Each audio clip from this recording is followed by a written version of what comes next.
하나님, 오늘 우리의 성경 말씀에 영광스러운 승리한 사람 14만 4천 명을 보고 있습니다.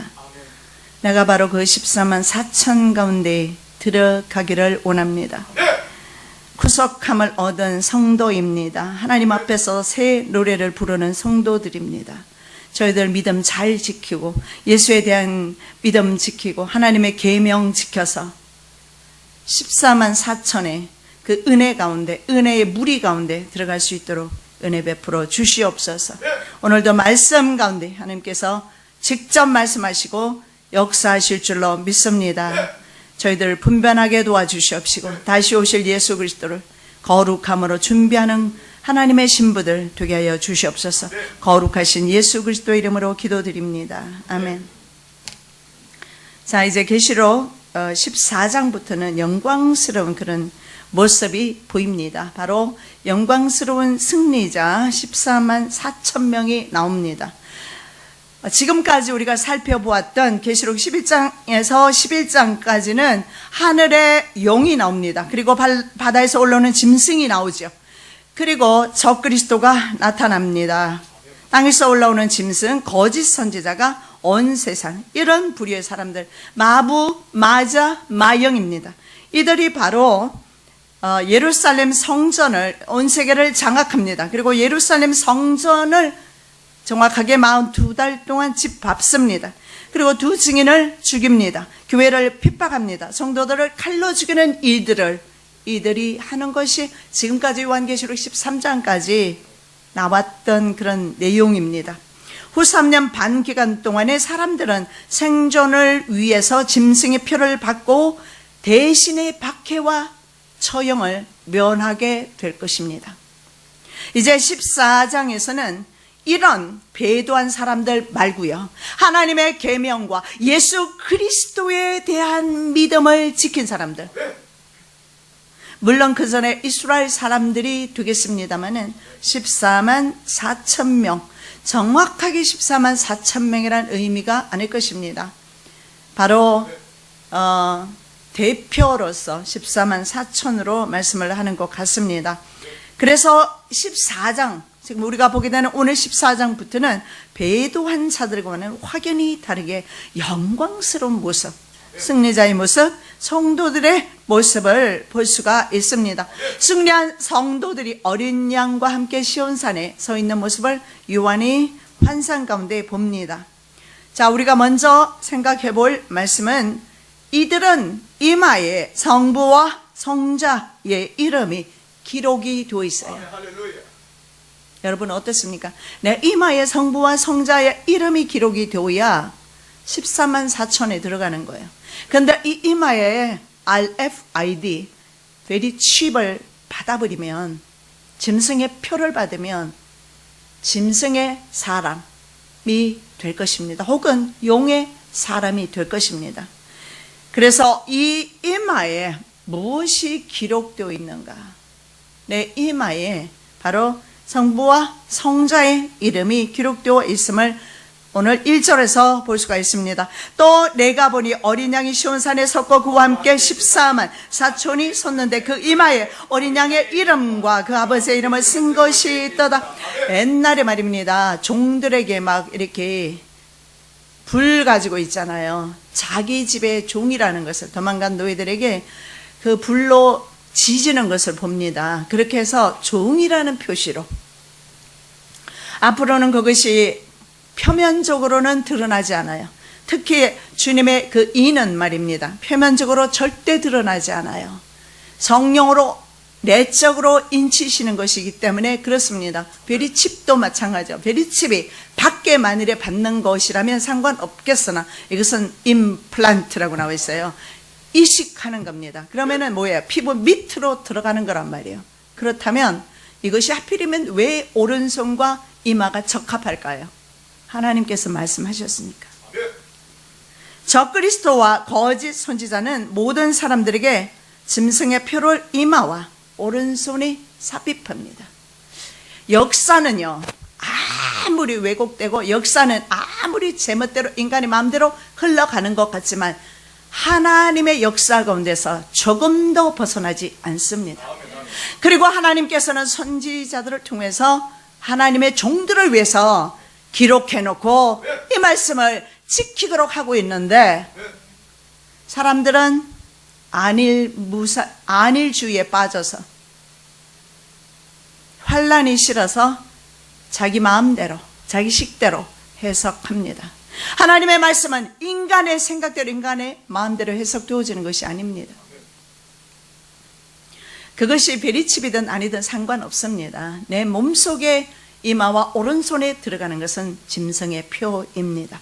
그것이 무엇이든 간에 저가 모든 자 곧 작은 자나 큰 자나 부자나 빈궁한 자나 자유한 자나 종들로 그 오른손에나 이마에 표를 받게 하고 누구든지 이 표를 가진 자 외에는 매매를 못하게 하니 이 표는 그 짐승의 이름이나 그 이름의 수라. 짐승의 숫자입니다. 하나님의 숫자가 아니죠. 그래서 짐승의 이름이나 짐승의 이름의 수를 강제로 받게 하는 날이 있는데 후 3년 반입니다.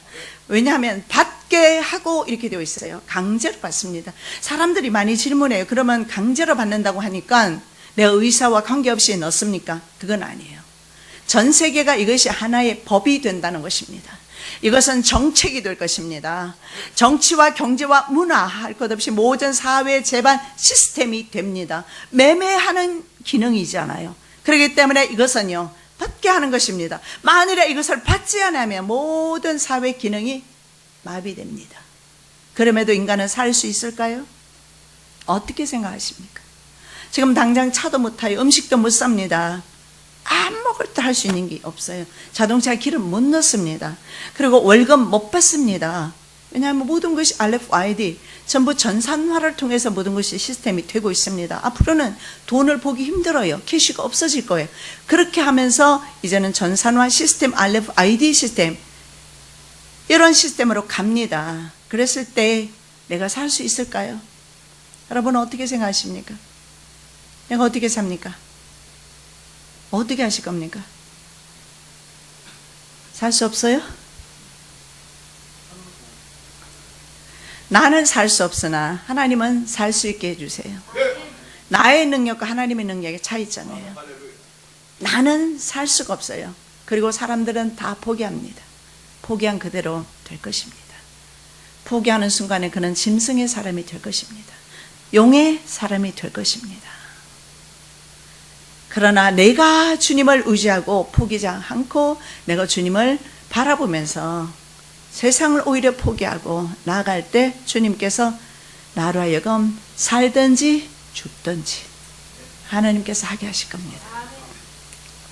14만 4천 명은 이마에 어린 양의 이름과 하나님의 이름이 기록되어 있습니다. 그래서 생명의 소유권이 누구에게 있는가 분명하게 극명하게 보여주는 것이 바로 짐승표와 하나님의 인입니다. 계시록 22장 4절입니다. 그의 얼굴을 볼터이어 그의 이름도 저희 이마에 있으리라. 이 하나님의 얼굴을 보게 되는 사람은 정말 성도를 말합니다. 반드시 그 이마에 하나님의 이름이 있어야 되고 어린 양의 이름이 있어야 합니다.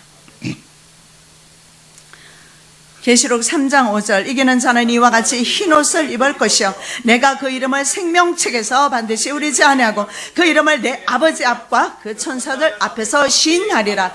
누가 생명록 책에 기록이 되어 있습니까? 짐승의 표를 받지 않는 사람이 기록되어 있어요. Nobody know. 아무도 지금은 모릅니다. 짐승의 표를 이길 때에 그 사람은 승리자입니다. 비록 그가 순교할지언정 그 사람은 승리자입니다. 그러나 내가 짐승표를 받는 순간에는 내가 승리자인 것 같고 세상 제국과 함께 걸어가는 그런 힘을 얻는 것 같으나 길어봤자 100년 인생이에요. 우리가 살아봤자 20년 30년 더 살겠습니까? 짐승의 표를 받은 사람은 유황 풀못에서 고통받습니다. 만일 누구든지 짐승과 그의 우상에게 경배하고 이마에나 손에 표를 받으면 불과 유황으로 고난을 받으리니. 14장 9절에서 10절 말씀. 결국은 야훼 하나님의 이름 혹은 세상 왕 사탄의 이름 바알세불입니다. 누구를 선택할 것인가? 누구의 이름을 받아들일 것인가? 6월 초이스. 이건 하나님이 선택하시는 부분이 아니라 마지막 때는 내가 선택해야 하는 것입니다. 그래서 우리는 기도가 필요하고, 그래서 우리는 말씀을 암송하고, 그래서 우리는 말씀을 묵상하고, 말씀이 나를 이기게 할 것입니다. 여러분, 은사는 말입니다. 하나님의 선물이지 하나님이 아니에요. 말씀은 바로 곧 하나님이십니다. 그래서 하나님께서 나를 이기게 해 주시기 때문에 내가 이기는 거예요. 왜 자기 힘으로 세상 이기고 자기 힘으로 모든 얽힌 문제를 이기려고 합니까? 그러니까 인생이 피곤하고 지치고 힘들고 곤고하고. 누구의 이름을 받아들일 것인가? 14만 4천 명은 환란전 7장에 등장하고 있습니다. 그리고 환란을 통과한 후에 다시 오늘 우리가 보고 있는 14장에서 드러나고 있어요. 그러면 14만 4천 명은 환란을 통과한 사람입니다. 환란을 통과한 사람이에요. 성도들은 환란을 통과해야 합니다. 내가 입맞은 자의 수를 들으니 이스라엘 자손의 각 지파 중에서 입맞은 자들이 14만 4천이니 예수 그리스도의 지상 강립 때 환란을 이긴 성도들을 불러 모으십니다. 12지파 각각 12,000명, 12,000명 합하니까 14만 4천 명입니다. 그래서 첫째는 이 14만 4천 명이 누구냐? 유대인 숫자임을 알 수가 있습니다. 그래서 14만 4천 명은 더 나가서 구원받은 하나님의 총회 숫자인 것을 볼 수가 있습니다. 즉 환란 시대에 환란을 통과한 하나님의 계명과 하나님의 계명입니다. 하나님의 계명 무시하고 자기 식대로 성경 해석하고 승리한 사람 아니에요. 하나님의 계명은 하나님의 계명입니다. 하나님의 말씀은 하나님의 말씀입니다. 함부로 풀지 마시고 말씀을 말씀대로 받으시기 바랍니다. 하나님의 계명을 지키고 예수에 대한 믿음을 지킨 사람, 예수님을 사랑하는 사람이에요. 예수님을 사랑하면 세상 이깁니다. 예수님을 안 사랑하니까 세상 지는 거예요.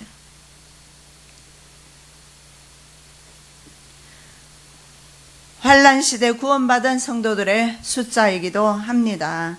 이스라엘은 막 애굽을 탈출한 후와 그리고 가나안 땅에 입국하기 40년간의 차이가 있겠죠.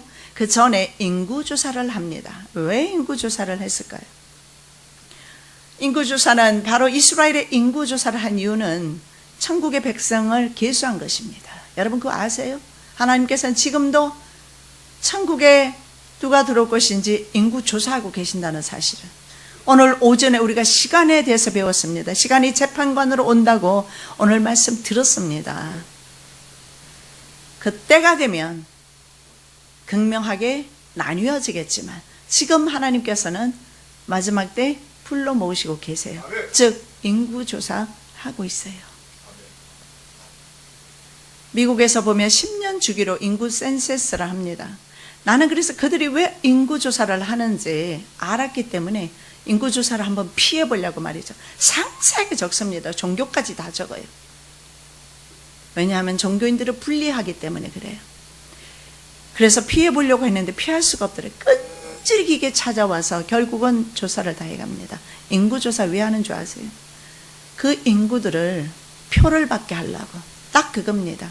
이제 바로 신세계 정부가 통치를 시작할 때 누가 어디에 사는 누가 바로 이 말이죠. 정부에서 실시하는 이 법을 따르지 않는가. 이것은 짐승의 표는 사실은 세상 권력이 실시하는 사실은 신분증 아닙니까? 이 신분증이에요. 이게 신분증이 매매를 겸하는 것이 베리칩입니다. 그래서 이것은 바로 정부에서 실시하는 거예요. 더 나아가서 세계 정부에서 실시하는 겁니다. 그런데 누가 세계 정부에 반대하는가? 반정부주의자를 골라내기 위해서 인구조사를 하는 겁니다. 이스라엘 백성들은 2번에 걸쳐서 인구조사를 합니다. 그래서 막 출애굽했을 때 그래서 레위인을 제외하고 군대에 나갈 만한 숫자입니다. 그 숫자를 계산했더니 출애굽했을 때 16만 3,550명이었어요.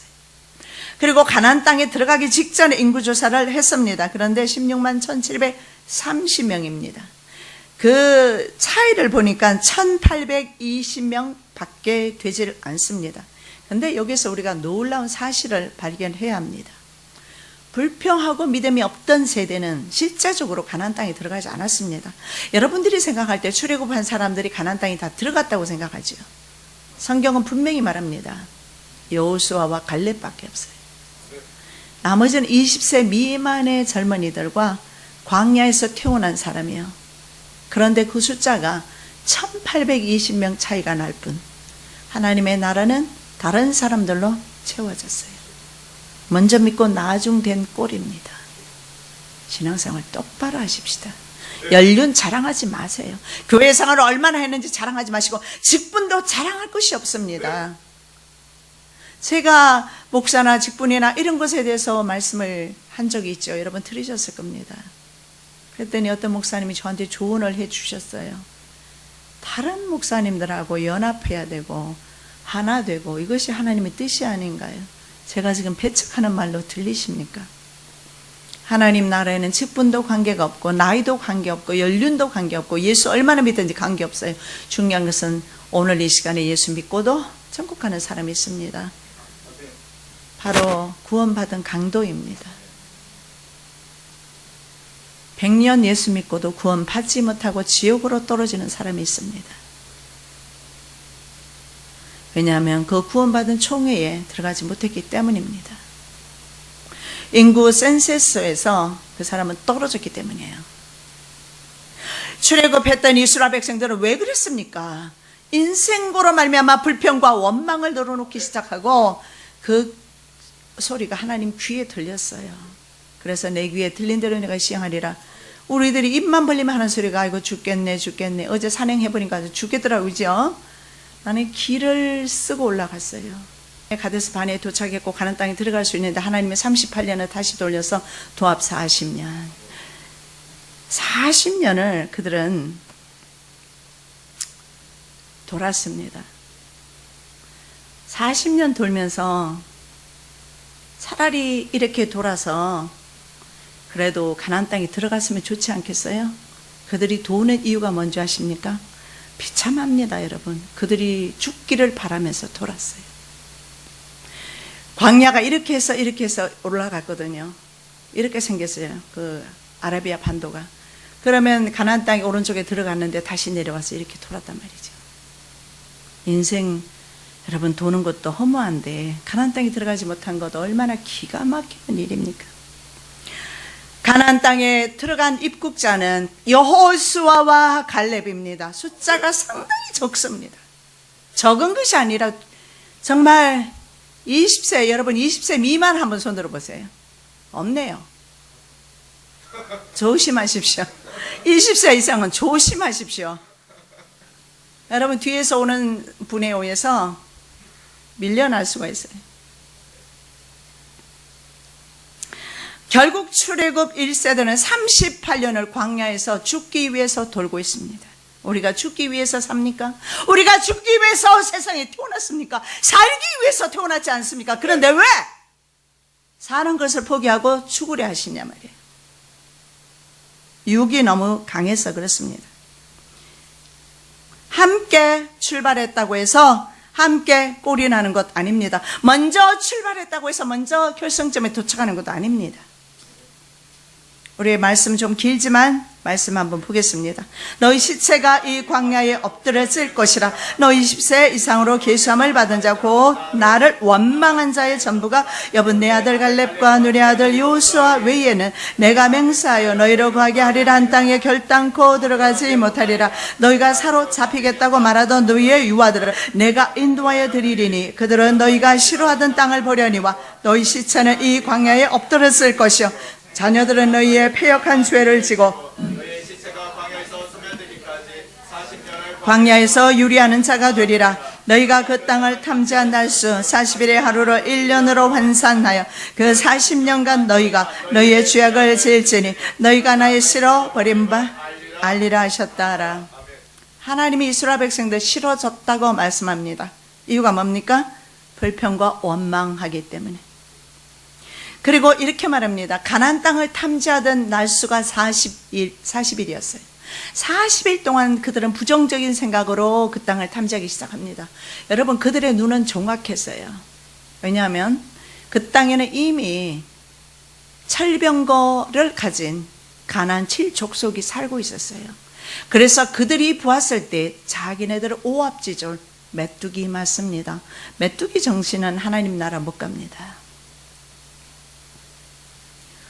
그래서 그들은 이렇게 말합니다. 우리는 메뚜기다. 그들에 비해서 우리는 메뚜기다. 40일을 그렇게 불평하면서 다녔던 거예요. 그러면서 그랬을 겁니다. 어떻게 하나님께서 왜 우리 이집트 가만 놔두지? 고기나 먹고 부추 먹고 거기 살게 놔두지? 왜 하나님께서 우리를 광야로 데리고 와서 이 가나안 땅에서 이 철병거를 가진 사람들에게 망하게 하는 거 불평했어요. 하나님께서 말씀합니다. 너의 불평의 날수 내가 환산하겠다. 이 일은 몇 년이요? 여러분, 그동안 몇 년 동안 불평했어요. 자기 날수 빨리 계산해 보세요.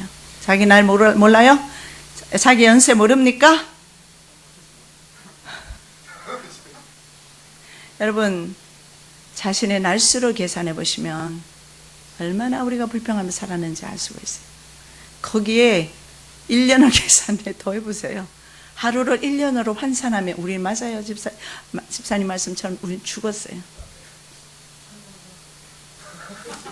자기 지은 죄가 1000년 정도 된다고 합니다. 자기의 불평의 날수가 1000년 정도 된다고 합니다. 맞을 겁니다. 그래서 하나님께서는요, 노하기를 더디하시고 인자하시고 긍휼이 많으시고 사랑이 많으시고, 우리처럼 성질이 급하면 다 죽었어요. 싹 깡그리 죽여버렸어요. 저는 참으시고 오래 참으시고, 우리의 불평한 날수 하루를 1년으로 환산하겠다. 14만 4천 명의 성도는 끝까지 견딥니다. 그리고 보라 신랑이로다 그 음성을 듣습니다. 그 소리를 듣는 사람들이 바로 10처녀 중에서 5명. 근데 5은 못 듣죠. 밤중에 소리가 나되 보라 신랑이로다 맞으러 나오라 하며 보라 신랑이로다 하는 소리, 그 소리를 듣는 사람은 5명. 천사들은 온 세상에 나팔을 불 것입니다. 제가 안디옥 교회에서 말씀을 전할 때 꼬마들이 환상을 봅니다. 막 천사들이 나팔 불기를 준비해서 나팔 부는 것이 보이더랍니다. 그리고 어떤 아이가 간증을 했습니다만, 목사님 머리 위에 기름병을 막 이렇게 기름병을 통째로 쏟아붓고 있더랍니다. 그래서 그 소리 듣고 참 기분이 좋았어요. 주님의 은혜가 내게 부어지나 보다. 그보다 더 좋은 거 어디 있습니까? 무슨 은혜를 받아야 됩니까? 세상에 돈 빼라? 나는 주님의 은혜가 최고입니다. 그리고 그 아이들이 나팔 소리를 듣는다. 나팔 불기를 준비하는 천사들의 모습을, 어린아이들이 얼마나 순수합니까? 늘 엄마를 따라서 예배당에 와서 말씀 듣고 찬양하는 아이입니다. 영계가 열렸죠. 그런 이야기를 하는 걸 들었습니다. 온 세상이 나팔 불기를 준비했지만 준비되지 않은 내 심령에는 보이지 않죠. 온 세상에 이제 주님께서 오시기 위해서 천사들이 나팔을 불겠지만 내 귀는 막혀서 듣지 못하게 하라, 감기게 하라. 보이지 않고 들리지 않아서 나는 모르겠지요. 바로 내 옆에 있는 사람들이 올라가도 나는 모르겠지요. 영적 잠은 안 됩니다. 육체가 잠을 안 잘 수는 없어요. 여수아 집사님은 하룻밤 안 자보니까 하루가 되게 힘들지요. 사실은 저도 그저께 밤 못 잤거든. 시대로 얼마나 피곤하든지 어젯밤에는 죽었다가 오늘 아침에 살아난 것 같더라고요. 그래서 오늘 아침에 일어나자마자 그랬어요. 잠이 참 좋다. 그런 말을 우리가 했는데, 잠은 자야 돼요. 그죠? 육체의 잠은 자지만 영적 잠은 안 돼요. 영적 잠 자면 우린 끝장입니다. 시편 35편 13절 14절 밤중에 소리가 왕의 딸이 궁중에서 모든 영화를 누리니 그 옷은 금으로 수놓았도다. 수놓은 옷을 입은 자가 왕께로 인도함을 받으며 시종하는 동무 처녀들도 왕께로 이끌려 갈 것이라. 예, 바로 주님 오시는 때에 우리는 동무 처녀, 우리 동무 처녀들이 왕께로 인도되는 것처럼 다섯 처녀는 신부를 들러리 하는 처녀들입니다. 그 들러리 처녀와 마찬가지로 동무 처녀들도 왕께로 이끌려갈지라. 우리도 바로 왕께로 이끌려가는 은혜가 임할 줄로 믿습니다. 자, 두 번째로 14만 4천 명만이 부를 수 있는 노래가 있습니다. 이것은 영의 노래가 아닌가 싶습니다. 4, 5절 내가 하늘에서 나는 소리를 들으니 많은 물소리와 다 같고 큰 뇌성도 같은데 내게 들리는 소리는 검은 곳 타는 자들의 그 검은 곳 타는 것 같더라. 저희가 보좌와 내 생물과 장로들 앞에서 새 노래를 부르니 땅에서 구속함을 얻은 14만 4천인 밖에는 능히 이 노래를 배울 자가 없더라. 하프로 주님을 찬양하고 있습니다. 그런데 14만 4천 명만이 배울 수 있는 노래라고 합니다. 그럼 이 노래가 무엇인가? 성경은 이 노래가 바로 모세의 노래인 것을 봅니다. 왜 모세의 노래인가? 모세는 출애굽을 영도했던 선지자로서 바로 홍해 바다를 건넜던 상징성이 있습니다. 바로 하나님 나라의 백성으로서의 그 상징이 있어요. 그리고 또 법을 받았던, 하나님의 법을 받았던 선지자입니다. 그래서 그 하나님의 법을 노래하고 있어요.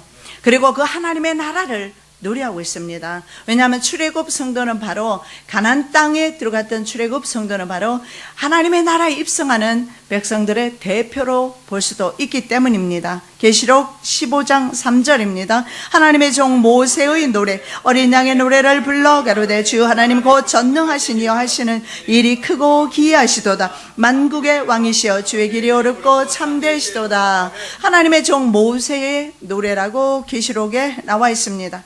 그러면 이 모세가 언제 노래 불렀습니까? 모세가 살아있을 때 불렀겠지요? 신명기 32장에 모세의 노래가 있습니다. 하나님의 계명을 받은 모세의 노래, 즉 바로 하나님의 계명들을, 그리고 이 노래는 하나님의 어린 양 예수에 대한 믿음을 지키라고 노래하고 있습니다. 그래서 모세는 예수님에 대한 믿음과 동시에 하나님의 말씀, 법입니다. 법은, 그래서 하나님의 법은 내게 해로울지라도, 때로는 내가 손해가 올지라도 지켜야 되는 법이에요. 때로는 그 법 때문에 내가 굉장히 손해를 볼 때가 많이 있을 겁니다. 그래도 하나님의 법은 지키라고 준 것입니다. 그래서 예수님에 대한 믿음과 하나님의 법, 이것이 바로 마지막 때 성도들의 미덕입니다. 계시록 14장 12절 성도들의 인내가 여기 있나니 저희는 하나님의 계명과 예수 믿음을 지키는 자니라. 저 마지막 때를 전하는 목사로 저도 궁금했어요. 개인적으로 너무 궁금해서 하나님께서 이 마지막 때 성도를 어떻게 구원하시는가 얼마나 많이 살펴보았겠습니까? 특별한 방법은 없을까? 그런데 마지막 때 성도에게 주시는 말씀은 인내해라. 하나님의 계명 지켜라. 예수님에 대한 사랑을 지켜라. 예수님에 대한 믿음을 배신하지 마라. 이겁니다. 베드로는 예수님을 사랑했습니다. 육신이 약하도다. 예수님이 그러셨어요. 육신이 약해서 예수님을 배신할 수밖에 없었어요. 그래서 성령의 사람, 하나님의 사람, 말씀의 사람 되지 않으면 육신이 약해서 마지막 때 주님을 배도할 것입니다. 베드로는 그래도 오순절 마가다락방에 성령의 사역이 준비되어 있었지만 예수님께서 그러셨잖아요. 내가 올라가면 내가 다시 다른 보혜사, 바로 다른 예수 그리스도를 보내주시겠다 약속하셨어요. 그러나 우리는 천국문이 닫히면 열리지 않습니다. 환란이 시작되면 그때는 우리가 기름 준비하는 것 늦습니다. 지금 많이 준비하셔야 돼요. 성도들의 인내가 여기 있다. 자, 용의 싸움은 모세의 노래와 어린 양의 노래를 부르는 여자의 남은 자손, 그 남은 자들입니다. 믿음 지킨 자들이죠. 믿음 안 지킨 자들은 어차피 자기 할 수 있는데 뭐 싸울 게 뭐 있습니까? 믿음 지킨 자들과 싸웁니다. 계시록 12장 17절 용이 여자에게 분노하여 들어가서 그 여자의 남은 자손 곧 하나님의 계명을 지키며 예수의 증거를 가진 자들로 더불려고 싸우려고 바다 모래 위에 섰더라. 무슨 말입니까? 용은요 성도들과 싸웁니다. 그래서 성도들은 환난과 핍박이 있습니다. 이상히 여기지 않으시기를 바랍니다. 여자의 남은 후손들과 싸우게 될 것이다. 그래서 모세의 노래를 부르는 사람, 하나님이 주시는 새 노래를 부르는 사람, 그들과 싸우게 될 것이다. 찬송가 49장입니다. 참 즐거운 노래를 늘 높이 불러서 이 세상 사는 동안 주 찬양하겠네. 축복의 산에 올라 멀리 바라보니 나 건너갈 요단강 뚜렷이 보이네. 참 즐거운 노래를 늘 높이 불러서 내 영혼 구원하신 주 찬양하겠네. 땅 위의 성도들이 부르는 노래에 저 하늘의 천사들 다 화답하겠네. 참 즐거운 노래를 늘 높이 불러서 만왕의 왕 되신 주 나 찬양하겠네. 거룩한 하늘 노래 들려올 때에 참 그립던 주님을 반가이 되하리. 참 아름다운 노래를 늘 높이 부르세. 하늘의 소망 주신 주 찬양하여라. 참 아름다운 노래 다 함께 부르세. 하늘의 기쁨 주신 주 찬양하여라. 나는 우리 빌라교회 성도 여러분과 함께 이 노래를 부르고 싶습니다. 저는 천사들이 부르는 찬송을 들은 적이 있어요. 형언할 수가 없이 아름답습니다. 우리가 아마도 그들이 부르는 찬양을 부르게 될 것 같습니다. 우리 전도사님, 글로리아 전도사님 부르는 찬양 얼마나 아름답습니까? 우리 전도사님처럼 잘 부르지 못해서 난 넘치라서 찬양 인도도 못해도 괜찮습니다. 그때 하나님 나라 갔을 때는요, 모두가 천사와 같이 하나님을 합창할 것입니다. 영광 돌릴 것입니다. 참 아름다운 노래, 하나님의 노래 부르게 될 것입니다. 그 다음에 세 번째로 14만 4천 명은 어린 양에게 속한 사람들입니다. 4, 5절 이 사람들은 여자로 더불어 더럽히지 아니하고 정절이 있는 자라. 어린 양이 어디로 인도하든지 따라가는 자며 사람 가운데서 구속을 받아 처음 익은 열매로 하나님과 어린 양에게 속한 자들이 그 입에 거짓말이 없고 흠이 없는 자들. 여러분, 우리 이제 어디에 속할 것입니까? 주님께 속하려면 세상을 버려야 합니다. 버리는 연습을 해야 합니다.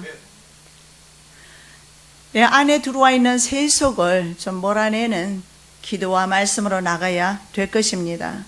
여자와 잔적이 없는 미혼입니다. 미혼 남성을 가리킵니다. 그리스도인들을 그리스도의 몸이라고 표현합니다. 그리고 바울은 한 순결한 처녀라고 표현합니다. 고린도후서 11장 2절 내가 하나님의 열심으로 너희를 위하여 열심 내노니 내가 너희를 정결한 처녀로 한 남편인 그리스도께 드리려고 중매함이로다. 어린 양에게 속한 자들입니다. 바로 이들은 하나님의 신부입니다. 동시에 열처녀, 신부를 들러리섰던 열처녀 중에 5처녀 같을 것입니다. 이들은 신랑이 올 때 5처녀가 했던 것이 있습니다. 5처녀와 신부가 차이점이 그겁니다. 신부는 집에서 신랑을 기다리고 있습니다. 그런데 들러리는 뭘 하느냐면 당시에 중동 지역에서는 신랑이다 보라 신랑이다 하고 소리 질러요. 왜냐하면 그 당시에는 다 걸어서 오지 않습니까? 그래서 멀리서 그 사막길을 걸어오기 때문에 때로는 한밤중에 도착할 때가 많았다고 합니다. 그래서 한밤중에도 들러리는 자면 안 돼요. 그래서 기름까지 충분히 준비해야 합니다. 내일 아침까지 갈 생각하고 기름을 준비해야 되는데 기름이 떨어졌네. 성령의 사역이 내게서 떨어졌네. 그때부터 난 싸울 수가 없고 준비할 수 없고 천국문은 닫혀버립니다.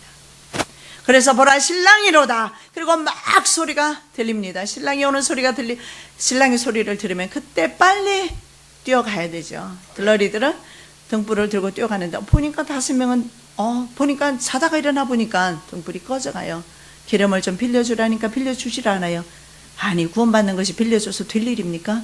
아들에게 빌려주면 차라리 내 빌려줘버리고 지옥 가면 되잖아요. 그죠? 지옥은 가고 싶지 않죠. 빌려줄 수가 없어요. 구원은. 그리고 문은 닫혀버립니다. 그래서 열처녀는 깨어 있어야 합니다. 언제 신랑이 올지 모르기 때문에. 그래서 신랑을 맞이하는 준비를 하는 것이 열 처녀의 사명이었어요. 그래서 꼭 당시에는 열 처녀가 되어야 했는가? 열 처녀여야 했습니다. 이스라엘 사람들은 이 10명을 실제적으로 성경에서는 10이라는 숫자를 세상의 만수로 봅니다. 그래서 10일 동안 환난을 당한다 뭐 이런 거 나오잖아요. 다니엘도 10일 동안 시험 받는다 나오잖아요. 그리고 당시에 보세요. 10드라크마 10개죠. 그 다음에 10명의 5처녀. 그래서 열이라는 숫자는 구원의 만수입니다. 아주 중요한 숫자죠. 그런데 이 5명만이 모세의 노래를 부르게 됩니다. 자, 그들의 입에서는 거짓말이나 교활함을 찾아볼 수 없습니다. 끝까지 견딘 사람들입니다. 마태복음 24장 13절입니다. 그러나 끝까지 견디는 자는 구원을 얻으리로다. 마태복음 24장, 계시록 11장, 12절, 14장, 22장 계속 보면 짐승의 표를 받지 않음으로 사탄을 이기고 예수 그리스도를 구세주로 믿어서 구원받는 사람들입니다. 모세의 율법, 짐승의 표를 받지 아니하고 사탄을 이기고 모세의 율법을 지킨 사람들이 나타납니다. 이들이 마태복음 24장 그리고 계시록 11장, 12장, 14장, 24장에 나타납니다. 이들은 예수 그리스도만을 자신의 주인으로 섬기는 사람들입니다. 환난 성도는 끝까지 인내하는 믿음이 필요합니다. 그런데 이 믿음은 행함과 같이 일합니다. 행함이 있어야 믿음이 온전합니다. 그리고 믿음이 있는 사람은 행함과 함께 일합니다. 은혜 받지 못한 사람은 11조 못합니다. 은혜 받지 못한 사람은 주일 출석하기도 힘들어요. 은혜 받지 못한 사람 봉사 못합니다. 충성 못합니다. 은혜가 없기 때문에, 하나님이 없기 때문에 못합니다. 근데 전혀 은혜가 없던 사람도 성령이 임했을 때 그때부터 하나님을 위해서 무엇이든지 할 수가 있어요. 그때부터 자기 육체는 자기 것이 아니고 바로 하나님의 것이 되기 때문에 하나님께서 그를 인도하기 때문에 모든 것을 할 수가 있어요. 이것이 진짜 크리스찬의 자유입니다. 이 자유를 경험한 사람은 시험 들지도 않아요. 우리 마지막 때 성도는요, 강해야 합니다. 시험 들면 안 돼요. 시험 들어서 주님을 떠나고 이래서 저래서 어린아이를 주님이 상당히 좋아하셔요. 우리 가성이 좀 봐봐요. 내가 내 자신을 보면서 잠자고 있어요. 뭘 뒤돌아봐. 가성 여러분 다 알잖아요. 숙면을 취하고 있어요 지금. 아까 막 땡깡을 피우더라고요. 엄마가 달래지를 못해. 근데 내가 가성아이고 감 줄게. 그리고 내 방에 데려가서 보여주고서는 내가 깜빡이고 그냥 나와버렸더니 엄마한테 때를 피우는데 엄마는 알 길이 있어야지. 엄마라도 몰라. 어떻게 알겠어요? 밖에서 일어난 일을. 그래서 내가 얼른 생각이 나는 거야. 얘가 왜 땡깡 피우지? 감 하나를 먹여줬더니 아주 그것으로 족한지 지금 충분한 숙면을 취하고 있어요. 내가 가성이를 보면요, 내 얼굴에 웃음이 한박 웃음이 보는 순간에 그냥 끌어안고 볼을 비비고 그냥 내가 웃음이 넘치는 걸 봅니다. 여러분을 대할 때하고 내 모습이 다르더라고. 뭐 실제로 그렇잖아요. 뭐 주름진 얼굴 대해서 그렇게 웃음이 나겠어요. 여러분의 영혼을 사랑하니까 여러분이 귀한 거지. 그렇잖아요. 여러분도 저를 볼 때 그럴 거 아니에요. 내가 뭐가 그렇게 귀합니까? 영혼으로 하나님의 종으로 보니까 귀한 거고 사랑스럽고 그런 거지, 그죠? 그러나 우리의 눈은요, 저렇게 가성이처럼 어린아이 기뻐해요. 예수님은 어린아이를 참 사랑하시는데 가성이가 물론 믿음이 있어요. 찬양이 나오면 춤을 추잖아요. 할머니가 믿음으로 키워놨어요. 그래서 예배가 벌써 드리는 게 아이가 틀려요. 어머니가 믿음으로 살지 않고 할머니가 믿음으로 살지 않은 아이들 오면 여기 예배가 방해돼서 그 예배 다 망치게 됩니다. 그런데 그 아이는 그렇지가 않아요. 믿음으로 키운 아이라서 그렇습니다. 예수님이 사랑하시는 사람은 바로 이 아이와 같은 심성, 정말 그 안에 주름지지 않고 근심이 없고. 가성이 엄마한테 한번 물어보세요. 가성이가 생활고 염려하든지 돈이 얼마 남았는지 염려하든지 아니면 엄마 직장 떨어져서 어떻게 해? 직장 붙었어? 염려하는 거 받느냐고 이따가 한번 물어보세요. 끝나고 나서. 근데 우리는 왜 그렇게 많은 염려를 합니까? 예수님께서 우리에게 원하시는 것이 바로 어린아이와 같이 내게 모든 무거운 짐을 맡기라는 거 아닙니까? 그래서 주님께서는 어린아이를 사랑하세요. 근데 영적 어린아이는 싫어해요. 좀 자라야 될 거 아니에요. 맨날 시험에 들었다 뒤로 넘어지고 자빠지고 언제 천국 준비합니까? 언제 그 영혼이 자랄 거예요? 이제 그만 원망과 시비 그치고 내 안에는 뭐가 나와야 돼요? 참 즐거운 노래, 모세의 노래 불러야 될 거 아니에요. 바로 14만 4천 명이 부르는 그 노래를 불러야 될 거 아니에요. 우리 좀 이따 49장 부를 거예요. 모세의 노래입니다. 우리가 지상에서 부를 수 있는 거 감사하세요. 물론 하늘나라 가봐야 알겠습니다. 그 하늘나라에 갔을 때 부르는 것과 다르겠죠. 왜냐하면 그때는 온전한 영체로서 부르는 것이고 지금은 육으로서 부르는 것이기 때문에 다르겠지만 우리가 여기서 예행 연습하고 있지 않습니까? 하나님 나라에서 영원히 부를 그 찬송가를 우리는 예행 연습하고 있습니다. 부를 때 은혜 받으시기 바랍니다. 야고보서 2장 17절입니다. 이와 같이 행함이 없는 믿음은 그 자체가 죽은 것이라. 내가 보거니와 믿음이 그의 행함과 함께 일하고 행함으로 믿음이 온전케 되었느니라. 나 믿음이 있다 하면서 베리치 받아버리면 그건 없는 거죠. 믿음은 행함과 함께 걸어갑니다. 내 마음이 정말 가성이처럼 순수하고 깨끗하고 염려 없고 두려움 없고 그리고 엄마를 따르고 참 가성이가 특이하더라고. 오는 날 그 순간부터 나를 따라서 얼마나 감사한지. 그래서 내가 이 아이가 영적이구나. 제가 처음부터 봤어요. 영적이니까 영적인 사람 알아보잖아요. 애기도 알아보는데 어른이 못 알아보면 안 되겠죠. 그죠? 제가 제 스스로 자랑 좀 했습니다. 어린아이도 믿음으로 키우니까 그 아이가 영적입니다. 우리는 40, 50년 살았습니다. 60, 70년 살았습니다. 영적이어야 되지 않겠습니까? 어린아이가 되어야 되지 않겠습니까? 영적인 어린아이 말고요. 신령한 자, 하나님이 기뻐하시는 그러한 어린아이 되시기를 예수 그리스도 이름으로 축원합니다. 기도드리겠습니다. 이와 같이 행함이 없는 믿음은 그 자체가 죽은 것이라. 내 믿음을 살펴보기를 원합니다. 행함이 없습니까? 돌아보게 하여 주시옵시고 행함과 믿음이 함께 일할 수 있도록 성령 하나님 나의 길을 인도하여 주시옵시고 저 시온 산을 바라보면서 달려가기를 원합니다. 좌우로 돌아보지 않기를 원합니다. 곁길 초장으로 빠지지 않기를 원합니다. 의심의 성으로 가지 않기를 원합니다. 자포자기 부인 만나지 않기를 원합니다. 오직 내 심령 안에 주님 오셔서 천국까지 인도하여 주시옵소서. 거룩하신 예수 그리스도 이름으로 기도드립니다. 아멘.